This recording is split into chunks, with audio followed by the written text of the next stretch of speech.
भारत की सनातन परंपरा पर उंगली उठाने का प्रयास हो रहा है। सनातन इन तुच्छ सत्ता परजीवी जीवों से क्या मिट पाएगा। अपनी मूर्खतावश वह अगर सूर्य की तरफ थूकने का प्रयास कर रहा है तो सूर्य पे उसका थूक नहीं पहुंचेगा। हिरण्यकश्यप ने ईश्वर की और सनातन धर्म की अवमानना करने का प्रयास नहीं किया था।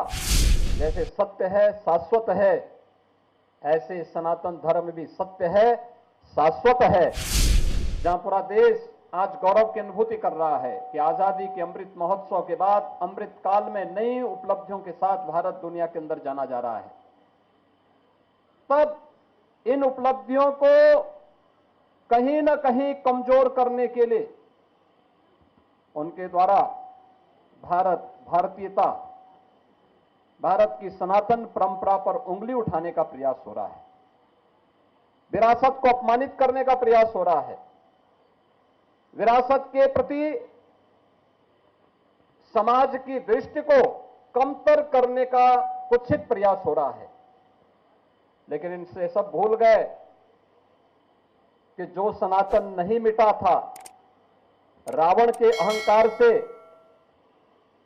जो सनातन नहीं टिका था, कंस के हुंकार से जो सनातन नहीं मिटा था, बाबर और औरंगजेब के अत्याचार से वह सनातन इन तुच्छ सत्ता परजीवी जीवों से क्या मिट पाएगा।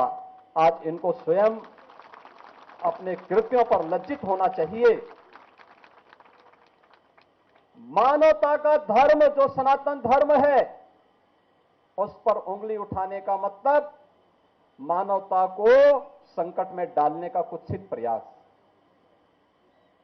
याद करिए, दुनिया की कौन सा ऐसा मत, मजहब और संप्रदाय है जिसको उसके संकट के समय पलक पावड़े बिछा करके उसके स्वागत के लिए सनातन धर्मावलंबियों ने उनकी सुरक्षा और उनके संरक्षण का कार्य न किया हो। हमने कभी नहीं कहा कि हम विशिष्ट हैं।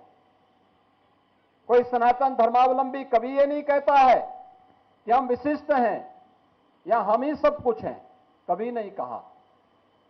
हमने तो कहा एकम सद विप्रा बहुधा वदंती, सत्य एक है और विद्वान लोग उसको अलग अलग, महापुरुष लोग उसको अलग अलग भावों से देखते हैं, अलग अलग रास्ते से उसका अनुकरण करते हैं। इस सब के बावजूद भी अगर जिसकी समझ में नहीं आता है, अपनी मूर्खतावश वह अगर सूर्य की तरफ थूकने का प्रयास कर रहा है तो सूर्य पे उसका थूक नहीं पहुंचेगा, उसके सिर पे स्वयं गिरेगा और उसे, उसको और उसकी आने वाली पीढ़ी को स्वयं लज्जित होना पड़ेगा। हमें भारत की परंपरा पर गौरव की अनुभूति करनी चाहिए। दुनिया को मानवीय कल्याण के मार्ग पर चलने वाली, प्रेरणा देने वाले सनातन धर्म की परंपरा पर गौरव की अनुभूति करनी चाहिए। ये भारत की राष्ट्रीयता का प्रतीक है, भारत को एक नई प्रेरणा देने का माध्यम है, दुनिया के अंदर मानवता के कल्याण का मार्ग प्रशस्त करने वाला माध्यम बनता है। जब भारत के यशस्वी नेतृत्व में आगे बढ़कर के एक साथ कार्य करेगा तो भारत को दुनिया की सबसे बड़ी ताकत के रूप में उभरने से कोई रोक नहीं सकता है। लेकिन जो लोग भारत की प्रगति और भारत की समृद्धि जिनको अच्छा नहीं लगता, वे लोग कुछ ना कुछ व्यवधान पैदा करने का प्रयास करेंगे। हम लोगों को इनकी परवाह के बगैर अपने पथ पर अग्रसर होना होगा, क्योंकि एक काल में नहीं हुआ, हर काल में सत्य को झुठलाने का प्रयास हुआ है। क्या रावण ने झुठलाने का प्रयास नहीं किया था? क्या उससे पहले हिरण्यकश्यप ने ईश्वर की और सनातन धर्म की अवमानना करने का प्रयास नहीं किया था? क्या कंस ने ईश्वरीय सत्ता को चुनौती नहीं दी थी? और ईश्वरीय सत्ता को चुनौती देने वाले आज क्या कर रहे हैं, उनकी स्थिति क्या है?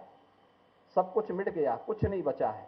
लेकिन ईश्वर जैसे सत्य है, शाश्वत है, ऐसे सनातन धर्म भी सत्य है, शाश्वत है। हमें सत्य और शाश्वतता को सदैव अंगीकार करके सकारात्मक भाव के से आगे बढ़ना चाहिए।